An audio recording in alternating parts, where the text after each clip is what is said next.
dans les couloirs des studios de télévision, où les lumières artificielles se mêlent aux prévisions capricieuses du ciel, une figure emblématique a longtemps illuminé les écrans français. Catherine Laborde, avec son sourire contagieux et sa voix chaleureuse, a incarné pendant près de 3 décennies la météo quotidienne pour des millions de téléspectateurs. Aujourd'hui, alors que les nuages s'amoncellent sur son horizon personnel, sa sœur révèle un combat discret mais poignant contre une maladie impitoyable. Cette révélation ouvre la porte sur une histoire de résilience où la fragilité physique contraste avec une force intérieure indomptable, menant naturellement vers les racines de cette femme qui a su transformer les aléas du temps en un rendez-vous familial. Catherine Laborde voit le jour au printemps d'une année où la France se relève encore des cicatrices de la guerre. Originaire d'une famille modeste, elle grandit dans un environnement où l'éducation et la culture occupent une place centrale. Ses parents, attentifs à développer chez leurs enfants un goût pour les lettres et les arts, l'encouragent dès son plus jeune âge à explorer le monde des mots et des images. À l'école, elle se distingue par une curiosité insatiable, dévorant les livres et participant activement aux représentations théâtrales locales. Cette passion pour la scène la guide vers des études littéraires où elle affine son éloquence et son sens du récit. Les professeurs remarquent vite sa capacité à captiver un auditoire, une qualité qui deviendra plus tard sa signature professionnelle. Au fil des années universitaires, Catherine affine son parcours en se tournant vers le journalisme et le théâtre.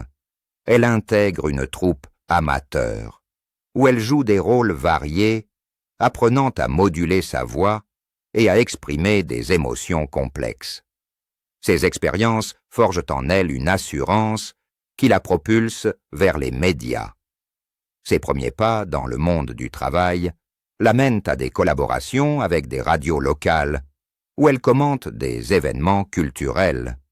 Là, elle découvre le plaisir de communiquer des informations avec précision et empathie, un exercice qui la prépare inconsciemment à une carrière plus visible. Les auditeurs apprécient sa clarté et son enthousiasme, des traits qui la distinguent dans un paysage médiatique encore dominé par des voix masculines. À la fin des années 1970, Catherine fait une entrée remarquée dans le monde de la télévision. Elle commence par des apparitions sporadiques dans des émissions culturelles où elle interviewe des artistes et des écrivains. Sa présence à l'écran, naturelle et engageante, attire l'attention des producteurs. Bientôt, elle publie ses premiers ouvrages, des romans et des essais qui explorent les thèmes de l'amour et de la mémoire, révélant une sensibilité littéraire profonde. Ses écrits, salués pour leur poésie et leur introspection, élargissent son public au-delà des ondes. Dans ses pages, elle décrit souvent des personnages confrontés à des épreuves personnelles, un écho peut-être prémonitoire à ses propres défis futurs. Cette période marque le début d'une ascension où elle équilibre avec habileté sa vie d'artiste et de communicatrice. L'arrivée de Catherine Laborde sur la chaîne privée en 1988 représente un tournant décisif dans sa carrière. Chargée de présenter les bulletins météorologiques, elle transforme ce segment souvent considéré comme utilitaire en un moment de convivialité. Dès les premiers jours, elle adopte un ton amical, comme si elle s'adressait à des amis autour d'une table. Les téléspectateurs sont conquis par sa façon de décrire les anticyclones ou les perturbations avec une pointe d'humour et d'humanité. Elle n'hésite pas à ajouter des anecdotes personnelles, rendant les prévisions plus accessibles et moins impersonnelles. Cette approche innovante élève le bulletin météo au rang d'événement quotidien, où l'information scientifique se teinte d'émotion. Au fil des saisons, Catherine devient une icône de l'écran. Ses collègues louent sa rigueur dans la préparation des cartes et des données, issues de collaborations étrudées avec des météorologues experts. Elle passe des heures à analyser les modèles climatiques, veillant à ce que ses explications soient précises sans être arides. Les émissions directes, avec leurs imprévus techniques ou météorologiques, mettent à l'épreuve sa réactivité. Une fois face à une panne d'écran, elle improvise une description verbale si vivante que les téléspectateurs l'applaudissent par lettres interposées. Cette capacité à rebondir illustre son professionnalisme, équilibré par une analyse fine des impacts du temps sur la vie quotidienne, comme les récoltes agricoles ou les voyages. Parallèlement à son rôle principal, Catherine s'engage dans des projets parallèles qui enrichissent son profil. Elle participe à des documentaires sur l'environnement, alertant sur les changements climatiques avec une objectivité nuancée. Ses interventions dans des débats publics soulignent l'importance de la science dans la société, tout en évitant les polémiques partisanes. Les critiques médiatiques analysent son succès comme un mélange harmonieux de compétences techniques et de charisme personnel qui fidélise un public diversifié. Au sommet de sa popularité, elle reçoit des distinctions pour son contribution à la vulgarisation scientifique, confirmant que son travail transcende le simple bulletin pour toucher à l'éducation collective. La vie privée de Catherine Laborde, bien que discrète, révèle une femme attachée aux liens familiaux et affectifs. Issue d'une fratrie unie, elle entretient des relations étroites avec ses sœurs, dont l'une partage son inclination pour le journalisme. Ses connexions familiales lui offrant un ancrage stable au milieu des exigences professionnelles. Dans les années 1990, elle rencontre Thomas Stern, un homme au parcours éclectique, mêlant affaires et passions artistiques. Leur rencontre, lors d'un événement culturel, marque le début d'une relation profonde, fondée sur le respect mutuel et des intérêts communs pour la littérature et les voyages. Au fil du temps, leur couple s'affirme comme un partenariat équilibré. Thomas, avec son tempérament calme et soutenant, complète la vivacité de Catherine. Ils partagent des moments simples, comme des promenades en bord de mer ou des lectures partagées, qui nourrissent leur complicité. En 2013, après 2 décennies de vie commune, ils officialisent leur union lors d'une cérémonie intime, entourée de proches. Ce mariage tardif symbolise une maturité affective, où l'engagement se vit au quotidien plutôt que dans les conventions. Thomas devient un pilier, encourageant Catherine dans ses écrits et ses apparitions télévisées, tout en respectant son indépendance. Malgré les défis inhérents à une vie publique, Catherine préserve un équilibre entre carrière et intimité. Elle élève ses enfants avec une attention particulière à leur épanouissement, instillant des valeurs de curiosité et de persévérance. Les amis du couple décrivent des soirées animées par des discussions intellectuelles où l'humour et la tendresse prédominent. Cette sphère privée, analysée comme un refuge contre les projecteurs, renforce sa résilience professionnelle. Thomas en particulier incarne un soutien inconditionnel, une présence qui, plus tard, se révélera cruciale face aux épreuves de santé. Les ombres d'une maladie insidieuse commencent à se profiler dans la vie de Catherine Laborde au tournant des années 2010, marquant un virage inattendu pour cette femme habituée à dominer les caprices du ciel à l'écran. Au départ, des signes discrets émergent, comme une légère trembleur dans les mains lors de gestes quotidiens qu'elle associe d'abord à l'usure d'une carrière intense faite de directs sous pression et d'horaires décalés.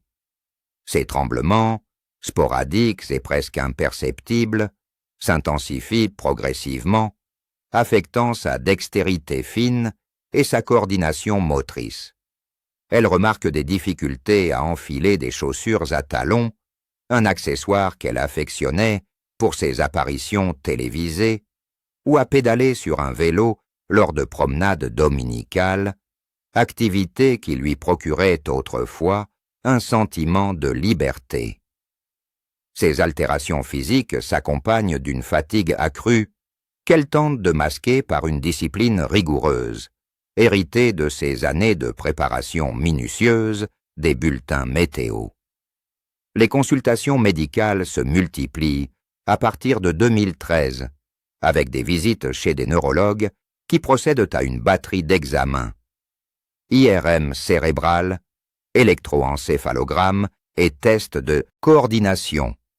Les spécialistes explorent diverses pistes, écartant d'abord des causes bénignes, comme le stress ou des carences nutritionnelles.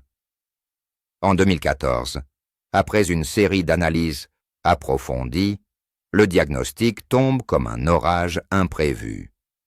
Maladie de Parkinson, une affection neurodégénérative caractérisée par une dégénérescence des cellules productrices de dopamine dans le cerveau, entraînant rigidité musculaire, bradykinésie et instabilité posturale. Ce verdict, bien que dévastateur, est accueilli avec un stoïcisme remarquable. Catherine choisit de poursuivre son activité professionnelle, adaptant ses routines pour compenser les déficits naissants.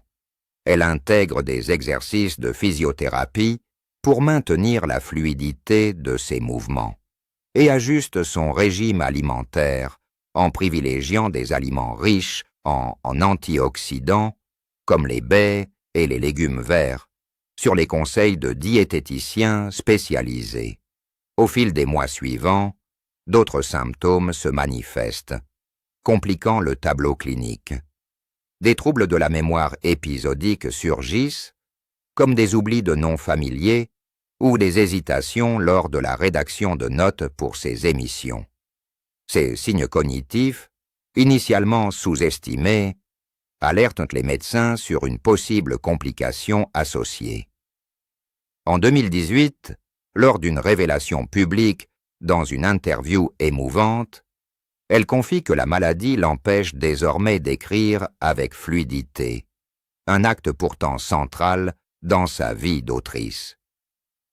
Cette transparence marque un tournant où elle transforme son épreuve en un témoignage partagé, publiant un ouvrage intitulé « Tremblir », qui décrit avec une précision littéraire les assauts invisibles sur son corps. Les analyses médicales ultérieures raffinent le diagnostic. En 2019, il est précisé qu'il s'agit d'une démence à corps de Lewy, une pathologie hybride mêlant les tremblements parkinsoniens à des hallucinations visuelles et des fluctuations cognitives rappelant Alzheimer.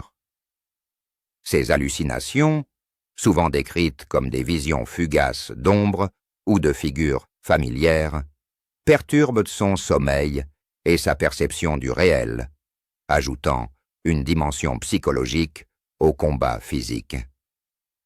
Cette phase diagnostique n'est pas seulement une quête médicale, mais aussi une introspection profonde. Catherine explore des approches complémentaires, comme la méditation mindfulness pour atténuer l'anxiété liée aux symptômes imprévisibles, et participe à des forums de patients pour échanger sur les stratégies d'adaptation. Les experts se soulignent que cette maladie affecte environ 1% des personnes de plus de 60 ans, avec une progression variable influencée par des facteurs génétiques et environnementaux.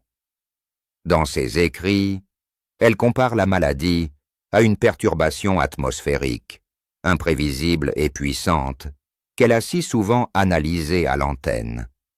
Malgré les défis, elle maintient des apparitions sporadiques dans les médias, offrant un regard équilibré sur la vulnérabilité, où la description des symptômes se mêle à une analyse philosophique sur la perte de contrôle. Ce chapitre de sa vie illustre une transition d'une existence publique effervescente à un combat intime, où chaque jour devient une négociation avec un corps en rébellion. La trajectoire de la maladie de Catherine Laborde s'accélère au fil des années, transformant un diagnostic initial en une bataille multifacette contre une dégénérescence implacable. À partir de 2015, les symptômes s'aggravent, avec une rigidité musculaire qui entrave les gestes les plus simples, comme boutonner une chemise ou manipuler un stylo pour signer des autographes lors de rencontres avec des admirateurs. Les traitements dopaminergiques, comme la lévodopa, sont prescrits pour pallier le déficit en dopamine, offrant des fenêtres de soulagement où la mobilité s'améliore temporairement. Cependant, ces médicaments s'accompagnent d'effets secondaires notables, nausées persistantes, somnolence diurne et parfois des dyskinésies involontaires qui compliquent encore les interactions quotidiennes. Elle adopte un protocole de kinésithérapie intensive, avec des sessions bi-hebdomadaires axées sur des exercices de renforcement musculaire et d'équilibre, inspirés des programmes LSVT BIG, conçus spécifiquement pour les patients parkinsoniens. Sur le plan cognitif, la démence à corps de Lewy impose des défis plus insidieux à partir de 2017. Les fluctuations d'attention deviennent fréquentes, avec des épisodes où l'esprit semble s'absenter, comme si un voile tombait soudainement sur la conscience. Ces moments de détachement mental, décrits par les neurologues comme des variations rapides de la vigilance, alternent avec des périodes de lucidité accrue, créant un rythme erratique qui épuise autant la patiente que son entourage. Les hallucinations, souvent visuelles et non effrayantes au début, comme apercevoir des animaux ou des objets inexistants, s'intensifient, nécessitant l'ajustement des traitements avec des antipsychotiques à faible dose pour éviter d'aggraver les symptômes moteurs. Catherine explore des thérapies cognitivo-comportementales ou des exercices de mémoire, comme des puzzles ou des rappels narratifs, visent à préserver les fonctions exécutives. Elle intègre également des approches holistiques telles que l'acupuncture et la musicothérapie, qui apaisent les troubles du sommeil récurrents, marqués par des insomnies et des rêves vifs. Au milieu des années 2020, la progression s'accélère, avec une perte de poids notable due à des difficultés de déglutition et un appétit diminué. En 2022, elle publie « Ma mère, cet océan entre nous », un ouvrage introspectif où elle entrelace souvenirs familiaux et descriptions poignantes de sa détérioration, analysant comment la maladie érode les liens avec le passé. Les médecins évaluent ensuite des options avancées, comme la stimulation cérébrale profonde, une intervention chirurgicale implantant des électrodes pour moduler les circuits neuronaux. Mais les risques cognitifs la dissuadent. Au lieu de cela, elle opte pour des essais cliniques sur des inhibiteurs de protéines alpha-synucléines, les coupables présumés des corps de Lewy. Ces traitements expérimentaux offrent des espoirs mesurés, ralentissant potentiellement l'accumulation de dépôts protéiques dans le cerveau. Malgré ces efforts, les chutes deviennent plus fréquentes, imposant des adaptations domiciliaires. Barres d'appui, tapis antidérapants et un suivi téléassisté pour alerter en cas d'urgence. Socialement, la maladie isole progressivement, réduisant les sorties publiques à de rares apparitions, comme des interviews télévisées où elle plaide pour une meilleure reconnaissance des pathologies neurodégénératives. En 2024, des proches rapportent une fragilité accrue, avec des troubles de la parole, où les mots se substituent involontairement, transformant les conversations en pesaises linguistiques. Pourtant, elle continue d'écrire, produisant des textes poétiques qui capturent l'essence de son déclin sans sombrer dans le désespoir. Ses œuvres, saluées pour leur équilibre entre vulnérabilité brute et résilience poétique, inspirent des campagnes de sensibilisation, boostant les financements pour la recherche. L'analyse médicale souligne que la maladie touche environ 200 000 personnes en France, avec un besoin urgent de biomarqueurs pour un diagnostic précoce. Pour Catherine, ce combat devient une métaphore élargie de la vie. Une tempête persistante où chaque éclaircie, même brève, est une victoire chèrement acquise. Au cœur de cette épreuve prolongée, la famille de Catherine Laborde émerge comme un bastion inexpugnable, tissant un réseau de soutien qui transcende les limites imposées par la maladie. Sa sœur Françoise, journaliste chevronnée, joue un rôle pivotal, offrant non seulement une présence émotionnelle constante, mais aussi une voix publique pour relayer les évolutions de l'état de santé. En 2024, lors d'une interview télévisée, Françoise décrit avec une émotion contenue les visites régulières où les trois sœurs, incluant l'aînée Geneviève, plus discrète, se réunissent pour évoquer des souvenirs d'enfance, chantant des airs familiers qui ravivent des éclats de lucidité chez Catherine. Ces moments, analysés comme des bulles de normalité, permettent de contrer l'isolement cognitif, avec des discussions sur leurs parents, un père professeur d'anglais et une mère espagnole résistante, qui ancrent Catherine dans un passé partagé. Françoise coordonne souvent les aspects logistiques, comme les rendez-vous avec des spécialistes en neurologie, allégeant ainsi le poids administratif pour permettre à Catherine de se focaliser sur son bien-être quotidien. Thomas Stern, l'époux de Catherine depuis leur mariage intime en 2013 après 2 décennies de vie commune, incarne un dévouement exemplaire, adaptant leur quotidien avec une patience infinie. Originaires d'un milieu artistique et entrepreneurial, ils transforment leur maison sur l'Île-Dieu en un havre sécurisé, installant des aides techniques comme des sièges élévateurs et des systèmes de surveillance pour prévenir les chutes. Présents lors des thérapies, ils notent méticuleusement les variations symptomatiques, des jours de rigidité accrue aux épisodes hallucinatoires, pour informer les équipes médicales, facilitant des ajustements thérapeutiques précis. Leur relation, fondée sur une complicité intellectuelle autour de la littérature et des voyages, évolue vers un partenariat de soins où les gestes tendres, comme une main serrée lors de promenades adaptées, compensent les pertes verbales. Thomas partage des anecdotes sur leur routine modifiée.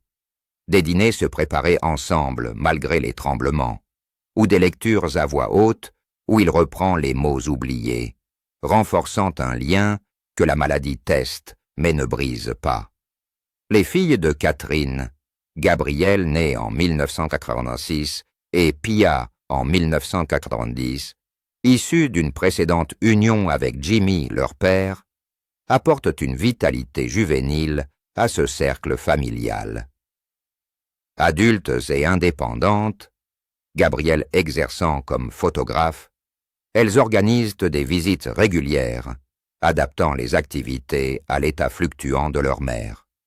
Jeux de société simplifiés pour stimuler la mémoire sans frustration, ou sessions photos qui capturent des instants de joie fugace. Leur présence, équilibrée entre aide pratique et affection, conditionnelle, atténue les moments de confusion où Catherine peine à reconnaître les visages familiers. Jimmy, le père, maintient une coparentalité solidaire, participant occasionnellement aux réunions familiales pour coordonner les soutiens. Cet entourage élargi, incluant amis du milieu médiatique et culturel, forme un écosystème diversifié. Des appels virtuels avec d'anciens collègues de TF1 qui ravivent des souvenirs professionnels, aux dons pour des associations luttant contre les maladies neurodégénératives. L'analyse de ce soutien familial révèle une dynamique où l'amour se manifeste en actions concrètes, comme des adaptations environnementales ou des thérapies collectives. Françoise, en particulier, utilise sa plateforme médiatique pour sensibiliser, décrivant en 2023 comment la maladie altère la personnalité sans effacer l'essence de Catherine. Ces efforts collectifs, teintés d'humour familial pour désamorcer les tensions, préservent une dignité souvent menacée par la dépendance croissante. Dans les derniers mois, les visites se multiplient, avec des moments émouvants comme des chants partagés qui transcendent les barrières cognitives, illustrant comment la famille devient un rempart contre l'inexorable. Malgré l'affaiblissement progressif imposé par la maladie, Catherine Laborde conserve une résilience qui illumine ses interactions quotidiennes, un éclat intérieur que ni les tremblements ni les oublis ne parviennent à éteindre. Sa sœur Françoise observe que, même lors des périodes de grande fatigue, un sourire sincère émerge invariablement en présence de Thomas, comme si sa proximité ravivait une source de joie inaltérable.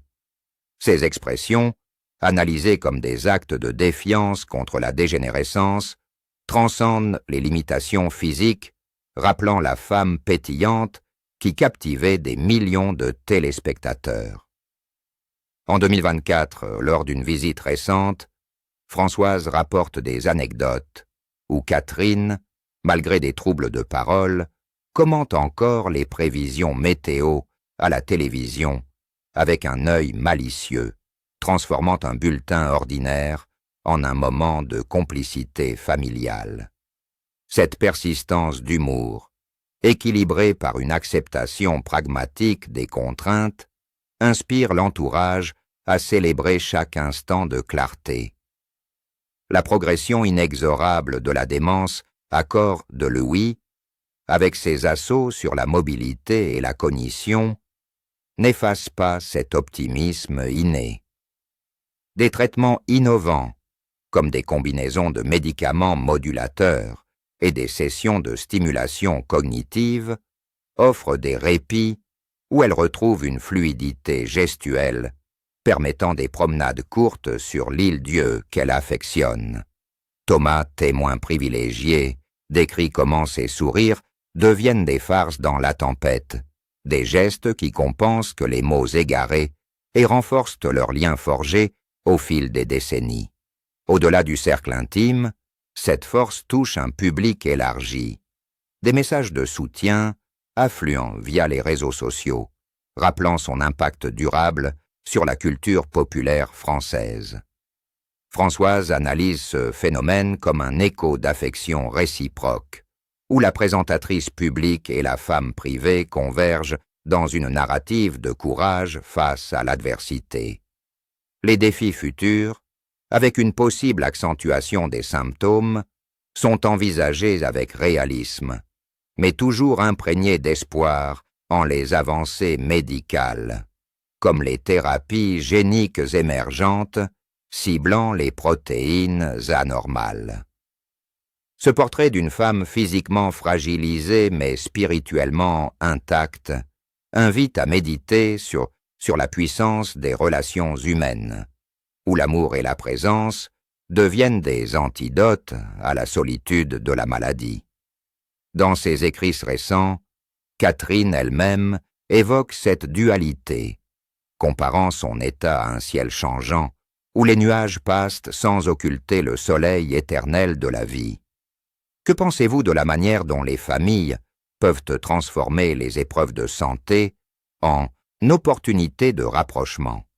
Prévoiriez-vous des avancées médicales qui rendraient les maladies neurodégénératives, comme celle de Catherine plus gérables, à l'avenir?